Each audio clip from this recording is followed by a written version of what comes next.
Salam sejahtera, selamat datang ke saluran saya, Bisikan Mistik. Hari ini saya akan berkongsi dengan anda salah satu kisah hantu terkuat dalam sejarah Jepun, legenda Kaisar Sutoko. Jika anda berminat dengan kisah hantu, legenda dan sejarah Jepun, pastikan bersama dengan saya sampai akhir cerita. Menurut kepercayaan tradisional Jepun, setelah seseorang meninggal, roh atau dikenali sebagai yurei akan wujud sebagai entiti bebas. Namun, hanya melalui upacara pengebumian dan ritual doa, mereka baru boleh pergi ke dunia hakiki Buddha dan menjadi dewa pelindung kepada keluarga. Jika tidak ada pengebumian dan seseorang itu mati dengan kekesalan atau memendam niat jahat ataupun dianiaya dan roh tidak dapat tenang, mungkin akan berubah menjadi hantu atau raksasa yang berkuasa dan menakutkan. Pada awal tempoh Heian di Jepun, wabak penyakit dan bencana alam seperti gempa bumi sering berlaku, menyebabkan ketidakstabilan sosial masyarakat. Masyarakat Jepun percaya bahawa dengan melakukan upacara pengorbanan, mereka boleh menenangkan roh-roh marah ini, dan ritual pengorbanan untuk menenangkan roh-roh tersebut dikenali sebagai Goryoi atau pemujaan roh marah. Terdapat 4 kisah hantu terkenal dalam sejarah Jepun dan hari ini saya nak berkongsi dengan anda salah satu hantu yang terkuat di dalam sejarah Jepun, iaitu hantu Kaisar Sutoko.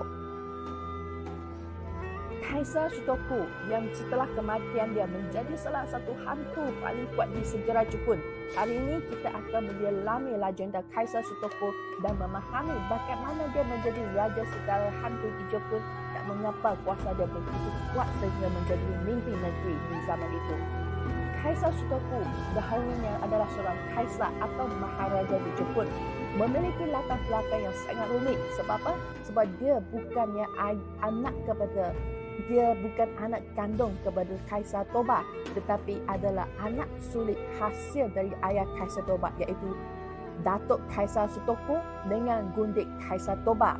Untuk menutup skandal ini, Datuk kepada Kaisar Sutoko iaitu Kaisar Shirakawa mengarahkan Kaisar Toba mengaku Kaisar Sutoko sebagai anak dia, walaupun sebenarnya Kaisar Sutoko adalah adik kepada Kaisar Toba. Dan yang lebih tragis, Kaisar Sutoko sendiri tidak mengetahui kisah ini dan dia dibesarkan dalam keadaan yang sering menanyakan kepada diri dia kenapa ayah anda dia tidak sayang dia seperti adik-adik dia.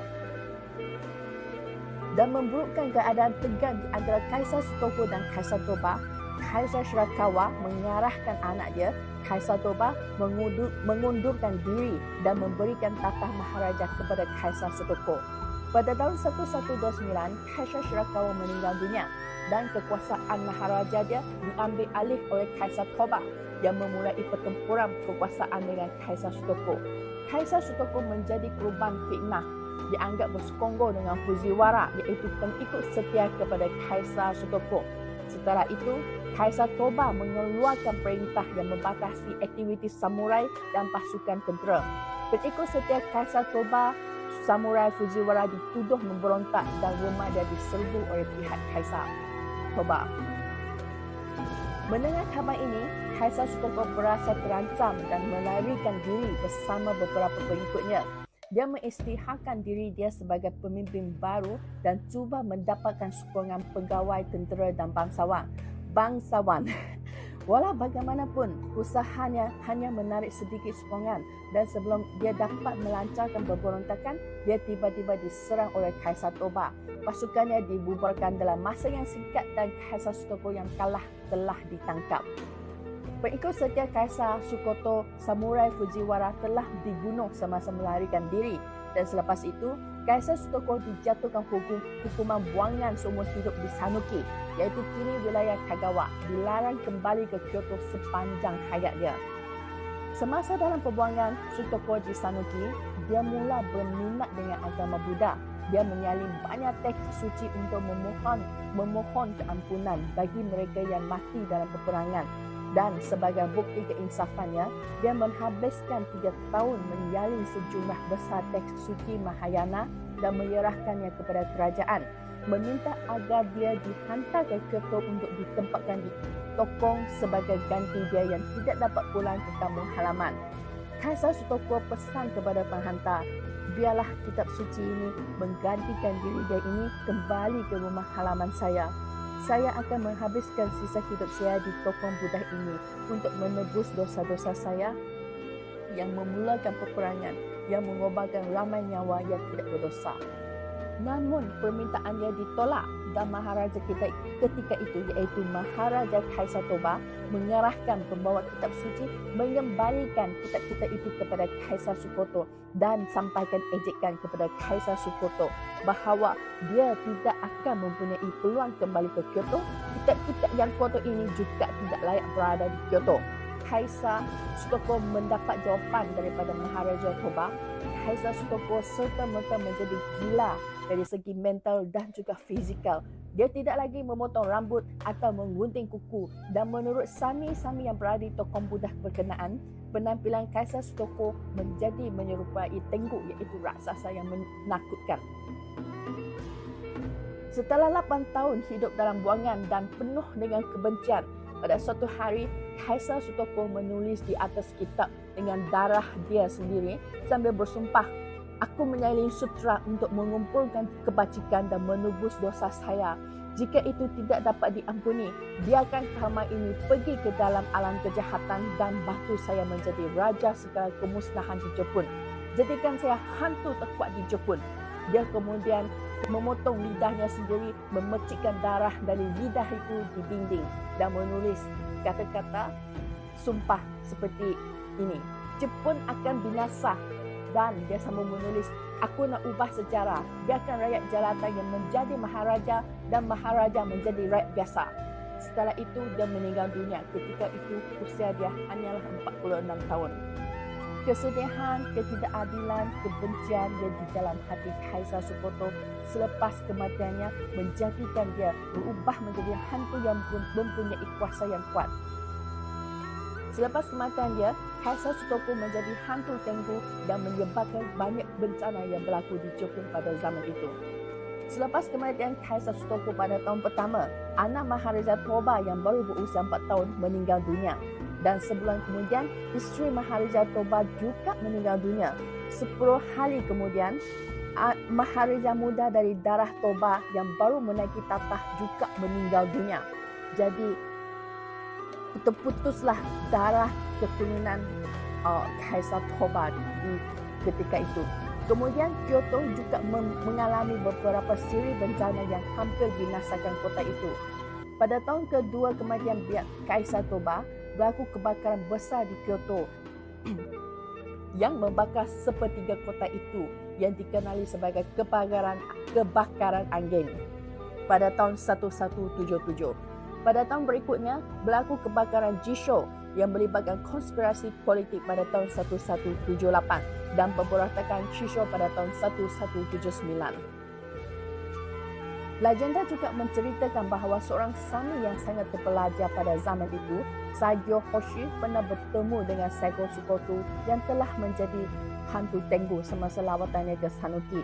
Mereka berdua terlibat dalam debat yang menarik. Satu hari, Saigyo Hoshi datang ke Sanuki dan melawat kubur Saigo Sotoko. Dia menghabiskan malam dengan membaca sutra untuk menghormati roh Kaisar Sotoko dan memohon kebahagiaan untuk dia selepas kematian.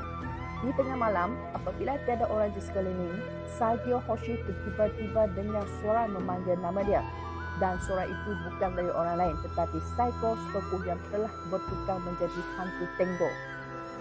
Saigyo Hoshi cepat-cepat tunduk bertanya, "Maharaja, kamu telah mati selama beberapa tahun. Mengapa kamu masih berkeliaran di dunia ini?" Saigo Sotoko ketawa dengan kuat dan menjawab, "Adakah kamu sudah lupa sumpahan saya sebelum saya mati? Saya tidak mungkin memaafkan. Lihatlah semua kekacauan di dunia ini. Sekarang ini semua adalah kerja saya. Pergolakan besar di seluruh negara ini adalah keinginan saya. Saya sangat benci. Walaupun Saigo Hoshi cuba meredakan kemarahan Maharaja Sotoko dengan membacakan beberapa mantra, tetapi kebencian Saigo Sotoko terlalu mendalam dan tidak dapat ditenangkan dengan mudah. Kaisar Sutoko meninggal pada tahun 1164 dan pada tahun 1268 setelah 104 tahun, pasukan Mongol menyerang Jepun. Setelah 100 tahun lagi, pada tahun 1364, Jepun terpecah kepada dua bahagian, dikenali sebagai pemberontakan utara dan selatan. Kemudian 100 tahun lagi, pada tahun 1467, para samurai Jepun memberontak secara massal dan Jepun memasuki zaman perang. Akhirnya, setelah 300 tahun, pada tahun 1568, Oda Nobunaga memimpin penyatuan Jepun. Ini diikuti oleh restorasi Meiji pada tahun 1868 yang menandai akhirnya tempoh feodal dan awal modernisasi Jepun. Oda Nobunaga asalnya bukan lahir dari keturunan maharaja tetapi berasal dari keturunan petani. Maka sumpahan Kaisar Sutoko telah menjadi kenyataan bahawa rakyat biasa yang akan menjadi maharaja. Itulah kisah Kaisar Sutoko yang menjadi hantu paling kuat dalam sejarah Jepun. Tentu saja ada banyak kisah-kisah dari Kaisar Sutoko yang tidak dapat saya sebutkan satu persatu kerana ini bukanlah kelas sejarah Jepun. So, ini sahaja untuk kisah hari ini. Semoga anda suka. Jadi sebetulnya saya memang ada rasa kesian kepada Kaisar Sutoko kerana dia adalah mangsa keadaan di antara abang dia dan datuk dia. Jadi apa pendapat anda tentang Kaisar Sutoko? Jangan lupa untuk klik loceng kecil, melanggan saluran saya dan biarkan saya membawa lebih banyak kisah mitos tentang Jepun dan China untuk anda. Terima kasih. Bye-bye.